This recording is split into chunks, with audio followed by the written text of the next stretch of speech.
Welcome to another edition of Pep Talk. I'm your host, Jesse Peppy Park. Delighted to be rapping with my brother from Africa, Mr. Richard Willis, who is the president and CEO of Sankofa International. Stick with us. We'll be right back.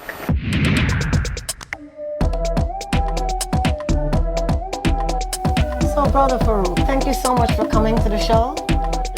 To be in these places at the time that. So yeah, I'm in the right place at the right time. Because hear what happened now. I told you the Jamaican accent was gonna come out. I'd love to be able to name all the bands, and I can. But I know I'm gonna miss. You've been called selfless, you've been called kind, loving, all kinds of stuff. We know you're passionate about. Talk about your little 10-month-old son. Yeah. Talk about that, your pride and joy, of course. I love my son. His name is Jawari, and he was born on Christmas Day. Wow.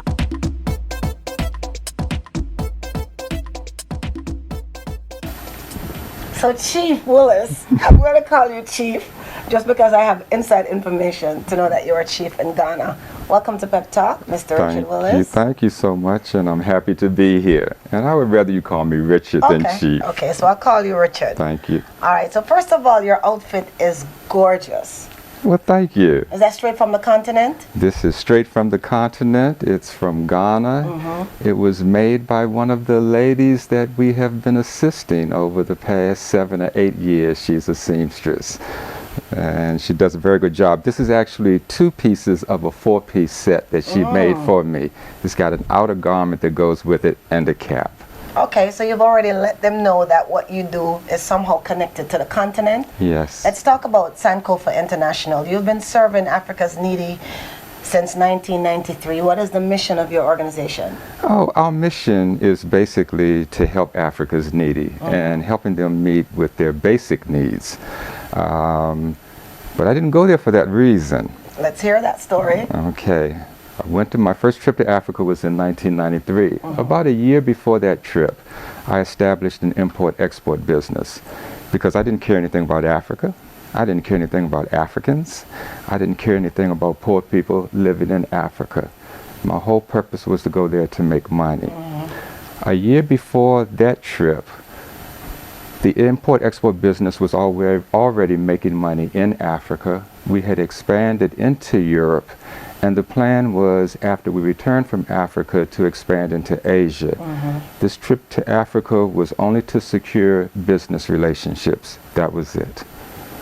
However, when my feet touched African soil, I came to understand that God had a different plan for my life. And I can honestly say that in 20 years, I have not made $1. And the money that we have spent out of pocket is countless. And it's all about just helping our brothers and sisters in Africa. So I thank God for that opportunity. Okay, I thank God for that opportunity too, but I'm very curious as to what happened when you touched African soil, because I have a similar experience. And a lot of people who have been on the continent, in particular Ghana, will tell you about some experiences that when they get there, something is transformed within. Can you share with us exactly what happened, the feeling that came over you, why you decided that it was not going to be about profit and more about giving back at that precise moment? Yeah, I would try to put it into words, but the only thing that I can say to you is that when my feet first touched the soil, there was this burning sensation that went through my body. And it was almost as if my body was being consumed by fire, but yet it looked untouched. So I knew something was going on the inside, and I couldn't explain it. I knew that it was God touching me, even though I hadn't been to church in some 25 years. My parents had raised me in the church, and there was no other way for me to explain it other than God had touched me. And then he came to me during the nighttime, just basically saying, "You're here for another purpose, and if you submit, I will share it with you." And I was afraid to not submit. And I know how I am. When I submit, I give 150%. So that's what I've been doing. Since 1993? Yes. Talk about setting up this whole infrastructure that is now Sankofa International, getting the proper non-profit status, working with the people who are on the ground in Ghana, and really identifying orphanages and other communities and stuff to work with? Oh, it was truly a learning experience, understanding that I didn't go there for that purpose. Exactly. I knew how to make money. I didn't know how to help people. So when I came back to the U.S., I started praying to God, and I said, I don't know what to do, so you have to show me. And he said, well, the first thing you have to do is find a church so that you can get my word. Okay. And he led me to the First Baptist Church of Glen Arden, and under the leadership of Pastor John K. Jenkins, a dynamic pastor, and that's where I get the word. From doing that, I began to get some idea of how I should proceed in helping people. But the challenges were, I didn't speak the language, I didn't know the culture. Everything that I'd heard about Africa said that the people would just try to take advantage of me. There was corruption everywhere. You know, I didn't want to be a part of that. My next trip to Africa, something happened which I would have never expected. The people there in the Ashanti region made me a chief, and a chief of economic development. That's your second trip to That was Africa? my second trip. How did that happen? The only thing I can say is it was God's doing. Okay. Because I hadn't done anything at that time to even help the people. Right. So the question going through my mind is, why would they do it? So I said, aha, something must be up. This is all a setup. Yeah. And God said, no, it's not. It's my plan. What that did is, one, it placed me in a position where I no longer had to deal with the corruption factor. Okay. By being a chief, I bypassed all of that. Secondly, it gave me a lot of control over the people, because as a chief, I have the power to, let's say, command communal labor, which is where they would have to do labor for free. If they know they have to do it for free, then there's no money associated with it. And so God just really began to lay out a plan that says, I'm opening the doors the way they need to be opened. And that's what he did. As a result of doing that, we started doing projects like taking electricity into rural areas. Now you gotta understand, I don't know anything about electricity, other than I flip a switch. If nothing happens, I got a problem. So here we are taking electricity, and I'm not talking about generators, I'm talking about poles, wires, connecting to a government source, and doing it in areas where the elders of those communities, with tears in their eyes, were saying they never thought that they would see electricity in their village during their lifetime. And that was really the start of it. I knew I was in over my head, so I knew that it was God. So without God, I was going to fail. So I did everything that I could to keep God on my side.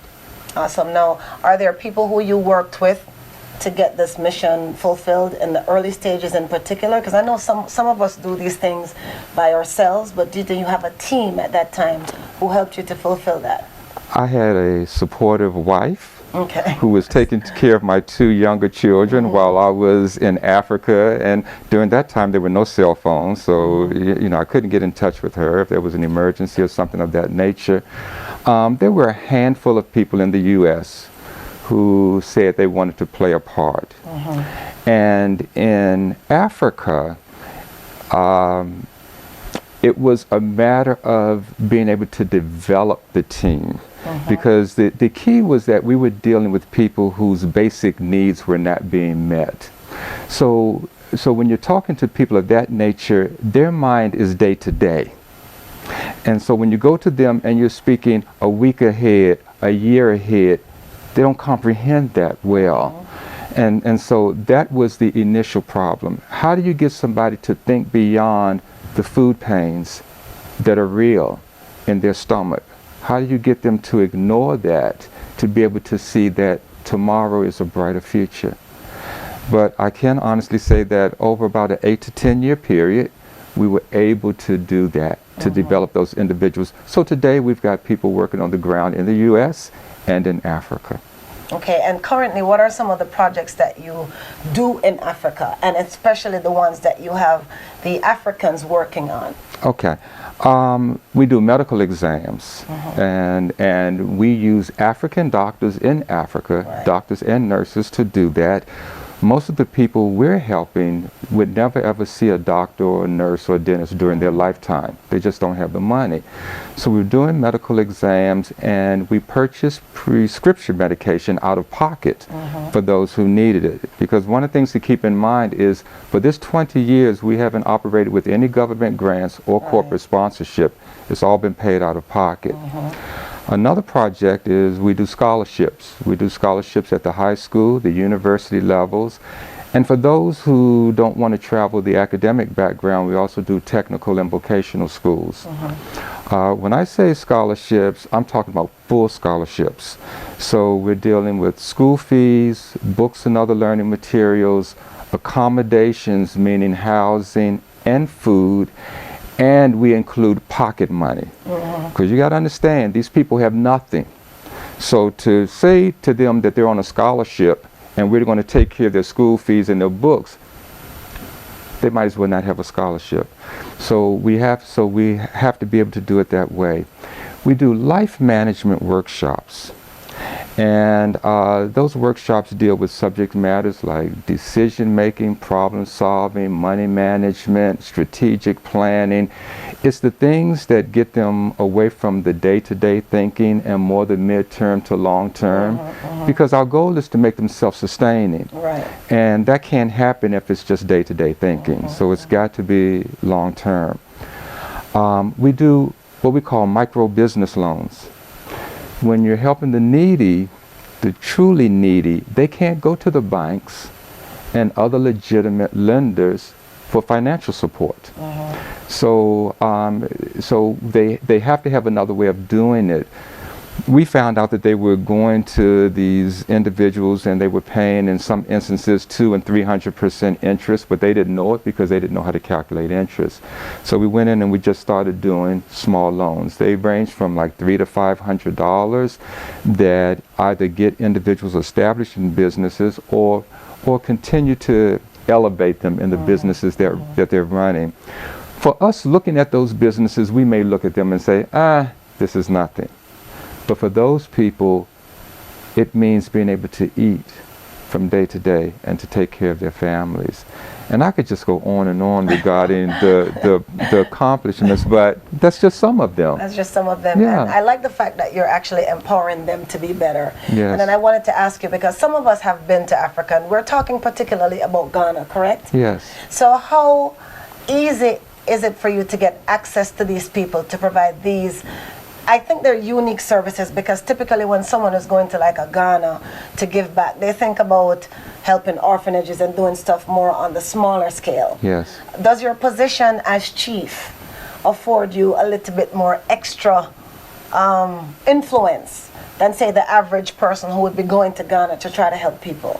Absolutely. The biggest key, in my opinion, as far as the chief status is, again, being able to bypass the corruption and to have an influence over the people there. The difficulties that many find when they travel to Africa is that the needs are many. And so most people just they feel overwhelmed when they see it. Over the years, I learned the discipline of giving. You know, when every place you look there's a need, then you have to apply discipline. And I relied on God to show me that discipline. That's the key part. Another key factor is that in most African nations, because we're beyond Ghana, there is a love for money. And so they will treat you like a chief, like a king, like a queen, and you may say, oh, there's a strong bond, brother, sister, because they're calling you brother, sister, mother, father, all of that. Well, that's all about the money. And I'm not saying that judgmentally. I understand it, because if you're hungry, you need something to eat.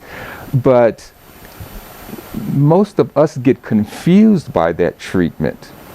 And it's not until you invest time that you begin to really know what it is truly like in that African culture. Because in order for them to really trust you, they've got to really get to know you. and you've got to be able to know them. And that's not about money. That's about investment in time. So I travel to Africa 3 to 4 times a year. Normally when I'm there, the average trip is about at least 2 months. And most of the time I'm living with them. You're living with them. So it's difficult for them to lie to me on a long-term basis because I can see with my own eyes. I'm challenging them for the things that they're saying. I didn't learn that overnight. It took me about 8 or 10 years to build that relationship with them. Many times during that 8 or 10 year period, I wanted to quit because I came to understand that the people I was trying to help were the same people who were deceiving me.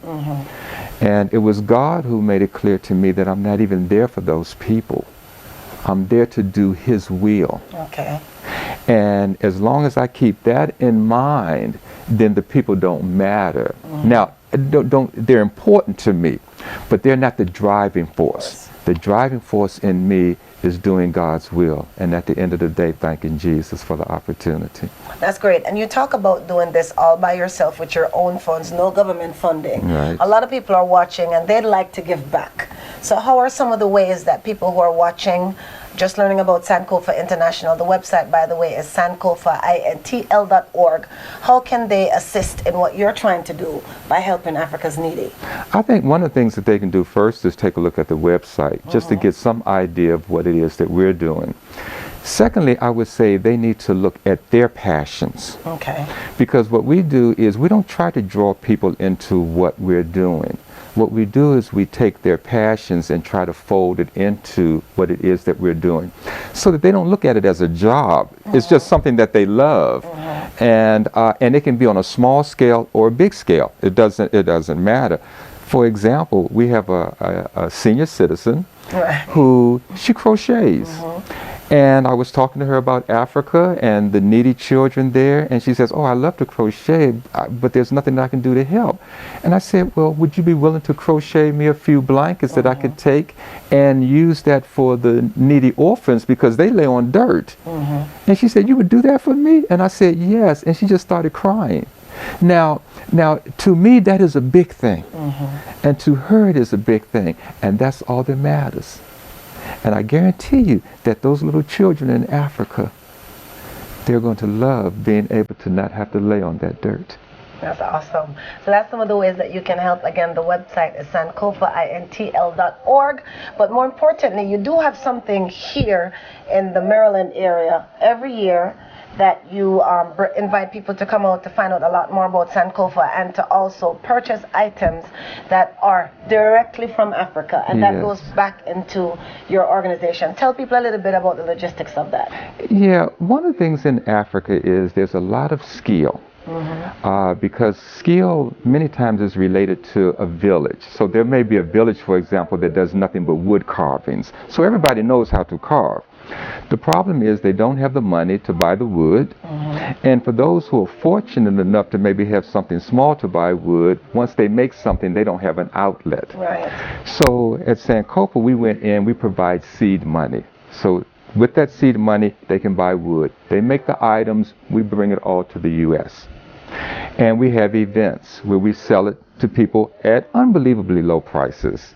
And that money is recycled back to Africa. So every dollar that we get at our events, it goes back. There's no administrative cost that we pay out of that. All administrative costs are paid out of pocket.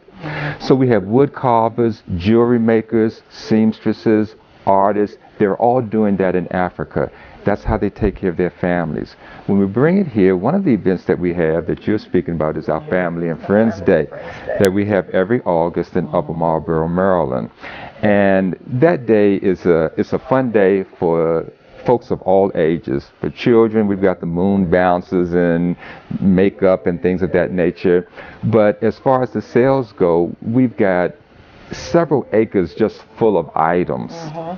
And people are out there shopping. They bring their holiday shopping list, and it's just a great day. We have food and entertainment, and every dollar that is spent at that event goes back to Africa just to continue to help more and more people. So for this year, the event is on August the 11th. August 11th, Yes. 2012. Yes. And we will give you all the logistics relating to that, or you can go to sankofa.org. One final question. Yes. What keeps you going back and back to Africa? Doing God's work. There's nothing for me that's more rewarding than knowing that I am directly linked into what God has called for me to do for my life. The other part of it that I appreciate today, I didn't always have an appreciation for it, is to be able to help someone, and at the end of the day, all they can say is thank you. If you're looking for more than that, then you're wasting your time, at least with the people that I'm dealing with. They look, they say thank you, they say God bless you with tears in their eyes, and that's good enough for me. And it's what keeps me going back and forth and back and forth. Thank you so much for sharing. Thank you. And thank you so much for giving back to Africa's Needy since 1993. You are watching Pep Talk, and we'll catch you on another show. Take care. Thank you. Thank you.